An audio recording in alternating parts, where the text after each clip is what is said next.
If he writes your name, you gonna die. NERDSoul.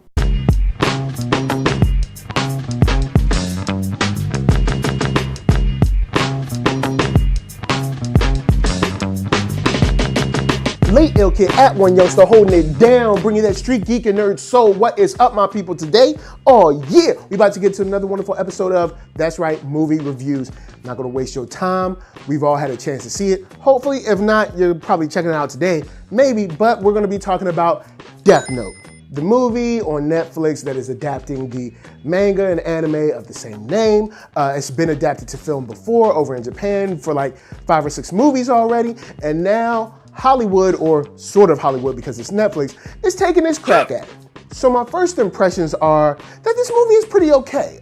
It's not bad, it picks up for me. And I enjoyed a lot of the film towards the end of it. It has a slow start, but it definitely built for me. So one of the huge things that I really loved about this was Willem Dafoe's voice as Ryuk. I know that a lot of people they were on the fence about Willem Dafoe's voice. I thought it was great for the character. I think he really brought a very eerie, creepy vibe to it, which really lent a lot of like quality and just, I guess, gravitas, shouts to John Roca, to the film. Like when you hear him speak, when he laughs, like all of that weird, creepy stuff like this are things that really make the film for me. Another thing that makes the film for me is when you get past the kind of slow beginning, because in the beginning, you know, you see the book drop very quick. The whole opening sequence is like almost all slow-mo. You know, the book drops, he finds the book, and you know, he gets sent to detention. But once we get the entry of Ryuk and like just the mystical part of the Death Note, that's when the movie starts to start to travel for us and start to pick up some steam. And I love the detective vibe that it presents, because that was something that I was wondering if we were gonna get enough of. And I'm not sure, well, I'll speak a little bit later towards the difference between the other film and this film, but I think that they presented it pretty well with how L comes in, how he kind of makes sure he hides himself and all of that good stuff. I also really like that they didn't shy away from the gore.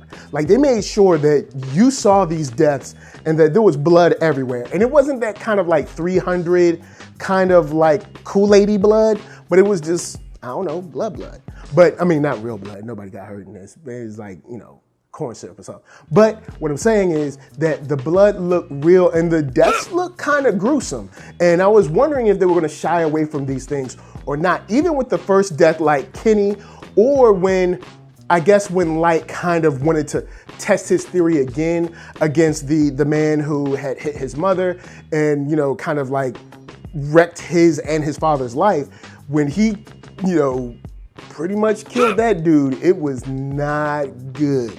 Now, before we get to some more good, let me remind you that you can find me at Black Hollywood Live. That's right, the first online network for African Americans, extremely dope. And you can check them out at blackhollywoodlive.com, where they have celebrity interviews, after shows, sports talk, geek, nerd, tech, the whole shebang, with live streams from day to day on youtube.com/Black Hollywood Live. So since the character the actor that played Light was not, he didn't really hit it for me, but someone who did was the young brother, that's right, Keith Stanfield that played L. He really brought, between Willem Dafoe's character and, or between Willem Dafoe's voice and Keith Stanfield playing, you know, L in a very, very particular, quirky, but very directed fashion. It brought, like I said, it brought some more quality to it. Especially a very interesting scene where we see them twice kind of face off. There's one where Light is in the cafe and he's kind of by himself, and L comes up and they have their little kind of like standoff verbally. I think that's a very strong point in the film. Another one is when he comes into his house and just straight up accuses him in front of his father, who is also a solid character actor. Kind of, it brings some gravity to the film. And it's things like that, and also things like Like Ryuk talking about, you know, people have tried to write my name in the book before, and my name has 4 letters. And the furthest they've ever got is 2. It's moments like that that make the movie shine. I also think the production quality helps the movie to shine. But of course, there are some things like Mia, who I think kind of, it's weird. Mia is good, and then she's also problematic as a character, or the way they portray her character. Because it seems like Light gets trusting way too fast for Mia, and maybe it's because they kind of condensed this into one film, where in the Japanese version, I believe they had 2 films where they kind of stretched this out, where they were able to build it a little bit more. And this, they kind of just condensed it into one, and it just seems like dude was just, he wanted something so bad, he just straight told her, just without any equivocations, like, yo, I'm the dude that's doing this. And I don't know if it's because the stuff is that good or if he wanted the stuff that much, but I felt that he was way too trusting, at least for my taste, especially with a Death Note. You know what I'm saying? So that's my issue with Mia. I feel like as a character, she was kind of weak, at least too weak to be telling her so much so soon. And then at the end, where you kind of get this situation where she fully turns, where you can kind of see she always wanted the book for herself, but they didn't. I don't feel like they gave me enough to kind of sprinkle it in. It's almost like she went from, after they were like having sex and everything, she immediately turned to like, yo, you cool and everything, but I just want the book. And during all that time, Light is like, yo, I gave you power. But anyway, shout out to Nas. But what I'm saying is, she didn't even really, of course, want him. It was the power that the book brought. And of course, it goes back to the whole God demon thing that Ryuk is kind of like, is he a friend?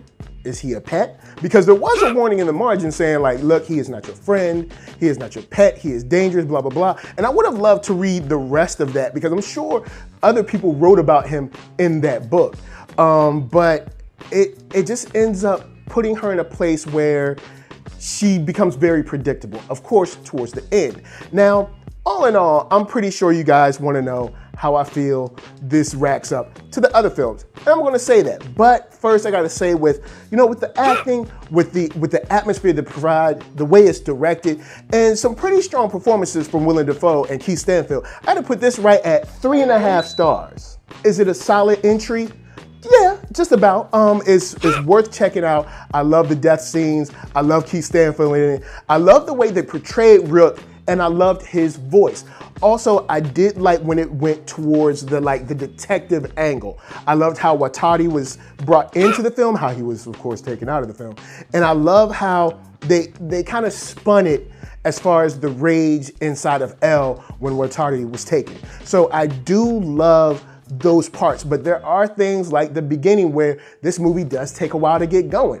But I do think it's worth you checking out. If you're into Death Note, if you've liked the manga or the anime, I think you could get something out of this. It's a nice little adaptation. It definitely takes a spin on a couple of things, but I do think this may have worked better stretching out over 2 films like this kind of particular story, I guess, this plot line did in the Japanese versions. Now, which one do I prefer? Since the Japanese versions are the first 2 that I've seen are much older than this film, as far as production value, I'd say I prefer this film. The way they handle the relationships, I prefer the Japanese version. But I'm gonna leave it up to you guys. Guys, holler at me, I'm gonna holler at you. Down in the comments, I want you to check out the live action film for Death Note, at least the first 2.